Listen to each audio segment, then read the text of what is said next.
Hi everyone, it is Thursday, April, I guess it's the 9th. I just wanted to do a quick check-in. First of all, I hope you all are doing well. And secondly, just to go over a few things that might help you for your essay. So I am on page 322 of the Springboard book. And in this section, I'm just going to go over a few quick things that you might decide to extract for your essay. So on 322, we have this interaction between the chorus and Creon. Now, if you remember, the chorus is their function is to fill in what has occurred behind the scenes.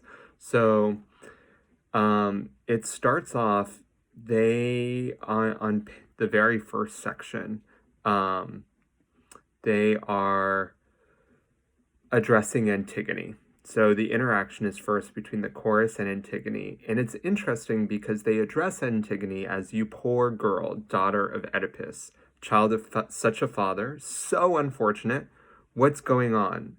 Surely they've not brought you here because you've disobeyed the royal laws, because they've caught you acting foolishly." So they're asking her, like, Antigone, in a sense, like the chorus, they are a group of, in this case, they're a group of like high ranking officials who have like seen Antigone grow up. So they've seen her when she was a young girl and now she's an adult. So the guard is bringing her in and they just feel sadness. And so Antigone obviously does not reply. And then enters Creon. And Creon asks, like, what is going on? And the guard is standing there with Antigone, and then the guard begins to explain that Antigone buried her brother. So towards the bottom of the page, he says, "This girl here," Creon asks, "this girl here, did you catch her? And where?" This is line 451. "She was burying." So for evidence, you may choose to use line 450, 452. It says, "She was burying that man. Now you know all there is to know." Then Creon says, "Do you understand just what you're saying? Are your words the truth?" So Creon understands the sensitivity of the matter. Similar to Oedipus, like, he dug himself a hole. Obviously, like, Creon loves Antigone. She is engaged to his son Haman, and he wants to make sure he's not about to imprison his niece slash future daughter-in-law.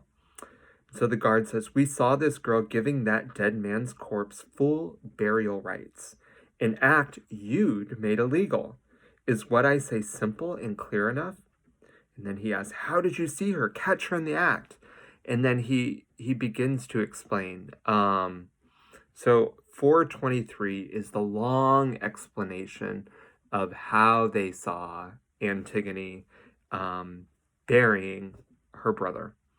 So there's a storm. They couldn't see through the storm, but on line 479, they hear this distressing, painful cry. So there's dust flying around, but they hear this cry. 479, there's a distressing, painful cry, just like a bird who's seen an empty nest.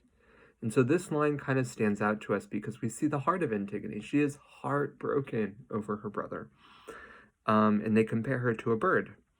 Just like a bird who's seen an empty nest, its fledglings gone. That's how she was when she saw the naked corpse. She screamed out a lament, a cry. And then she swore, calling evil curses down upon the ones who'd done this. Then right away, her hands threw on the thirsty dust.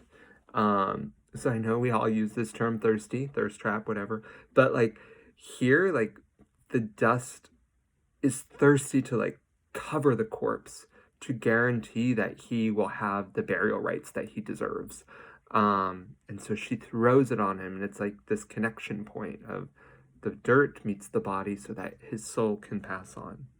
She was not afraid at all. Huge character trait of Antigone. She has no fear. She was not afraid at all.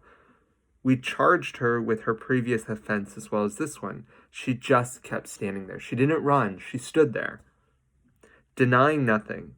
That made me, the guard, happy, though it was painful too, for it's a joy escaping troubles which affect oneself, but painful to bring evil on one's friends.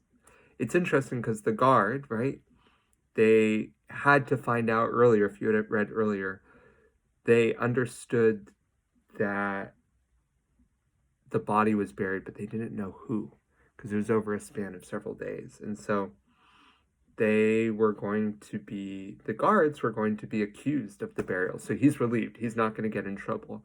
But in the same instance, like I mentioned earlier with the chorus, the guard has a great affection for Antigone. They grew up in the palace. And so it's with sadness that he has to, bring her in.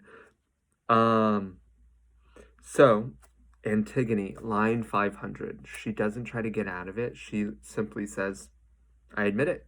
I did it. I won't deny it. Creon says, you're dismissed. Go where you want. You're free. No serious charges made against you, to the guard. And then he says, tell me briefly, to Antigone, not in some lengthy speech, were you aware there was a proclamation forbidding what you did? So here we see, Creon is trying to kind of find a way out. Antigone, did you not know that this was against the law? Antigone, oh man, she does not care. She says, I'd heard of it. How could I not? It was public knowledge. Of course I did. Creon, this is probably not going to make him very happy. And yet you dared to break those very laws? Antigone, yes, period. I love the simple statement here. Again, if you are struggling with characterizing Antigone, this is a perfect section. She commits the crime, and she's unabashed. Unabashed is she's not hidden or shy about it. Zeus did not announce those laws to me. Oh, so now we have a difference here. And this part is so, so important. We have Creon's law, which is man's law. But now we have an introduction of a higher law, Zeus, the god's law. So we have man's law versus God's law. And justice, living with the gods below, sent no such laws for men. So she's like, Zeus, the greatest god of all, didn't send me a law, and neither did the demigods, the gods below him. I did not think anything which you proclaimed strong enough to let a mortal override the gods and their unwritten and unchanging laws. Yeah, no, I heard you, but I didn't think anything of it because it didn't come from the gods. And as far as I'm concerned, you're lesser than a god, so bye. They're not just for today or yesterday, but exist forever. So the God's laws, they never change. They're unchanging, unwritten. I did not mean to let a fear of any human will lead to my punishment among the gods. I know all too well I'm going to die. How could I not? Whoa. She's like, I know I'm going to die. How can I not? It makes no difference what you decree. And if I have to die before my time, well, I count that a gain. When someone has to live the way I do, surrounded by so many evil things, how can she fail to find a benefit in death? This is an interesting part because she says, when someone has to live on 525, line 525, when someone has to live the way I do, surrounded by so many evil things, right? We think about her past, her relationships with her family members and what she's seen. Why would death be scary to her? And so for meeting this fate, it's not going to bring any pain. But if I had allowed my own mother's dead son to just lie there, an unburied corpse, then I'd feel distressed. What's going on here does not hurt me at all. If you think what I'm doing now is stupid, perhaps I'm being charged with foolishness by someone who's a fool. Whoa. So she's like, I don't see a problem with it. I'm not scared. And maybe what I'm being charged with is foolishness because the one who made this law is a fool. So to Creon's face, she straight up calls him a fool. All right, I'm going to stop here. This is a great place for you to grab some traits about Antigone. I'll see you in the next video to talk a little bit more about the next passage in characterizing Creon, as well as a further characterization of Antigone.